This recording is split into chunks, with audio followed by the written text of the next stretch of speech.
All right, folks. Ted here with Whitewater Inflatable Kayaking, and we're talking with David Coffin today about his Cronin ugly duck.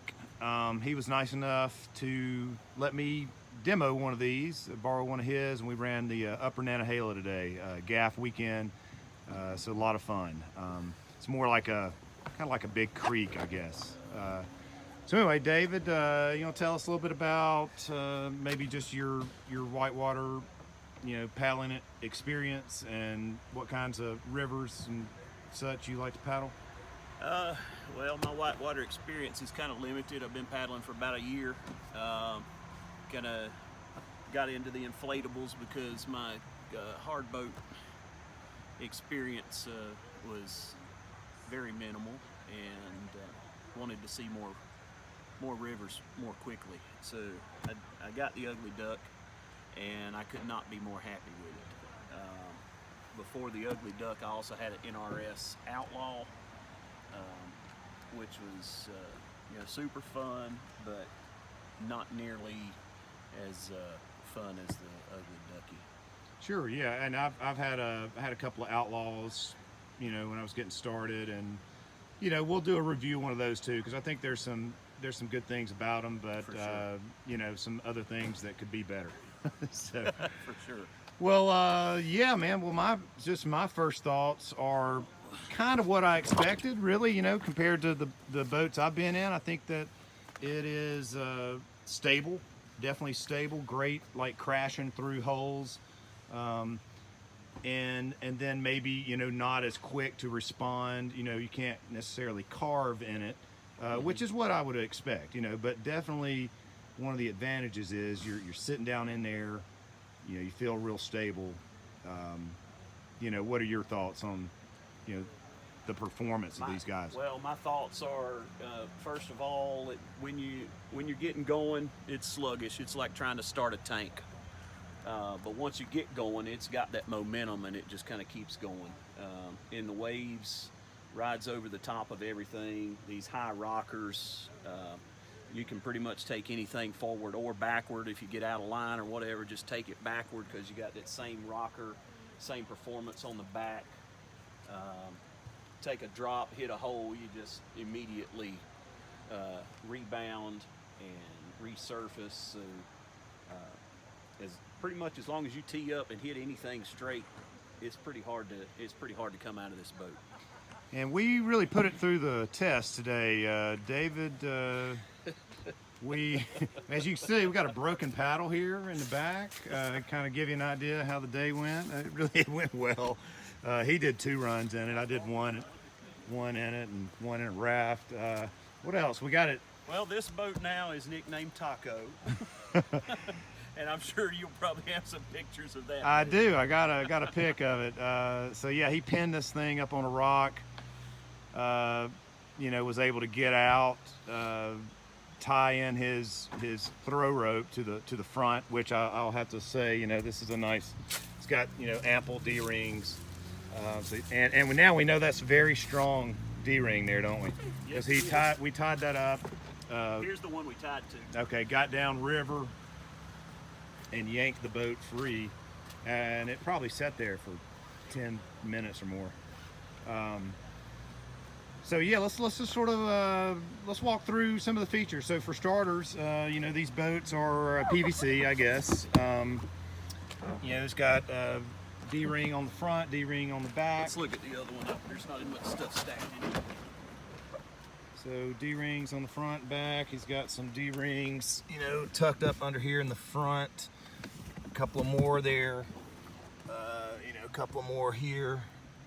With the thwart, so that gives you, I did think it was pretty easy to adjust these thwarts with these little cam straps. So I thought that was. Yeah, because you went from my 5'7" wife to your 6'3" frame. Yes. Yeah, and it fairly quickly. Yeah, it wasn't too bad. It can be a hassle on some of these for sure.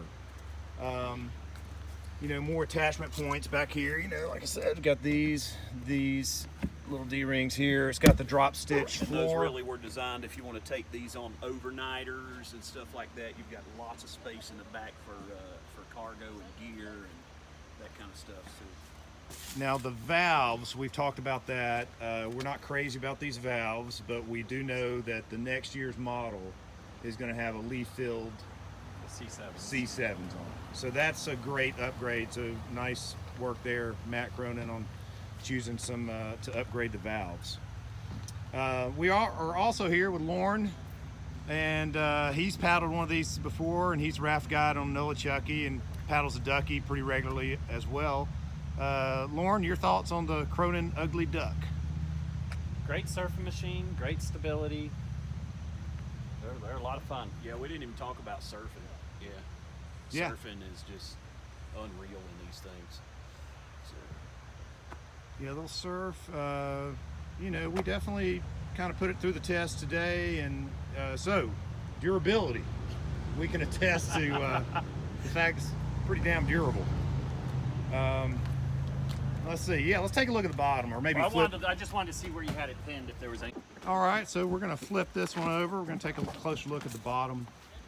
So probably, I mean, I wonder, I don't know, if this material on the bottom looks like it's a little more slippery, you know, than the side tubes. So I don't know if that's a different material, but it definitely looks like, you know, I don't know if it's thicker, but it's definitely a slightly different kind of material. So maybe that is stronger. It does have the drop stitch floor, similar to a SUP board. So very, very strong. Yeah, now that was one thing, I guess, just in comparison to my Air, Which has the I-beams. has the I-beams, is that I did feel like we were on a real bony river today and had a lot of rocks that we were going over, and I could feel them a little bit on my butt, even though, I mean, that's got a nice, I mean, I like the fact that I'm sitting lower in this, but in the Air I'm sitting a little higher, but I guess that gives me a little more cushion. So it's always the trade-off of, like, if you're sitting higher, you're going to be a little tippier. But And the 12-inch tubes versus the 10.5s on a lot of the other Duckies too.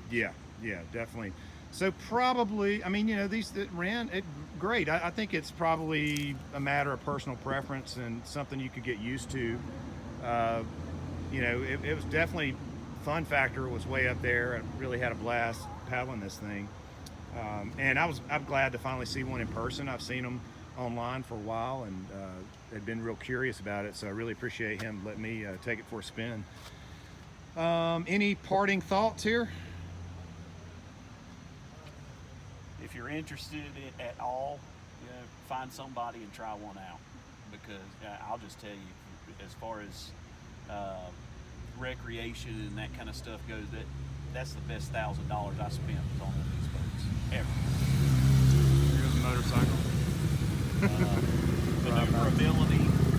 Yeah, you said something earlier about not being able to carve. Maneuverability, though, once you kind of get the hang of it and learning to spin the boat versus trying to steer or turn, you know, you can put these things in just about the tightest creaky spots that you can find. I thought so too. And you can shimmy out, you know, get stuck on a rock or anything, like any inflatable. Yeah, a lot of fun. It's Cronin Ugly Duck. You know, you're looking for something stable, be a great boat for you. If you're looking for something to maneuver, it may not be your top choice. But if you're getting started and need something that you don't want to bounce out of, I think this would be a great option. So, all right, guys, thanks a lot. Fun day. See ya. A few more final thoughts on the Cronin Ugly Ducky. Just some points I wanted to make. Although it doesn't carve, which I wouldn't expect any Ducky to, it really does spin quickly. I guess I found in terms of performance, it more like a raft. It wants to get washed into kind of S turns, but when I'm in the middle of a rapid with a lot of water pushing you through, it will really spin on a dime. So I thought that was nice, but a little different than some other boats. Seems like with the rocker and the larger tubes that it would really be an awesome boat for some big splashy waves and big water, big river. And so we were on a smaller creek-like river when I used it. So I think it would be pretty awesome in big water. Probably don't want to get into any headwinds or flat water, but that's not what it's designed for. A couple other things about the setup and the design. It does come with the 2 thwarts, which is great because a lot of boats, a lot of Duckies you get, they don't have a thwart in the front for you to put your feet on, and you do need something to press against with your feet so you can do your paddle strokes and use your core, and also it helps with your stability. It comes with the thigh straps, the NRS thigh straps, which I think are a must if you're going to be in any kind of whitewater. Um, I thought it might be interesting to add a couple of D-rings on the side, but it might depend on where you put your back rest thwart. But I would like to have something on the side if I had one to run a cam strap over as a sort of a flip strap, and just something else to hang on to if you got out of the boat. The other thing that I thought from the very beginning when I saw these online is with the rocker, the high rocker, is would that be a vision issue while you're going down the river? And it really was not at all for me. So that was a pleasant surprise. But I'm a tall person, and I don't know if that helped, but it definitely was not an issue for me in terms of seeing the river ahead of me. Also drained quickly, lots of small self-bailing holes in the bottom, and there was no problem with it getting swamped that I found. So anyway, ultimately, I think that while this is a great boat for a beginner because it's so stable and the larger tubes, that I think if you're a hardcore kind of boater with a lot of skills and you want to get on some even bigger water or bigger runs, that it'd be pretty awesome for that too. And I guess not that I'm a highly skilled boater, but that would probably be the application that I would want to use it for, to maybe get into some things that I think would be that I'd want to be more stable in. So anyway, good boat, good design.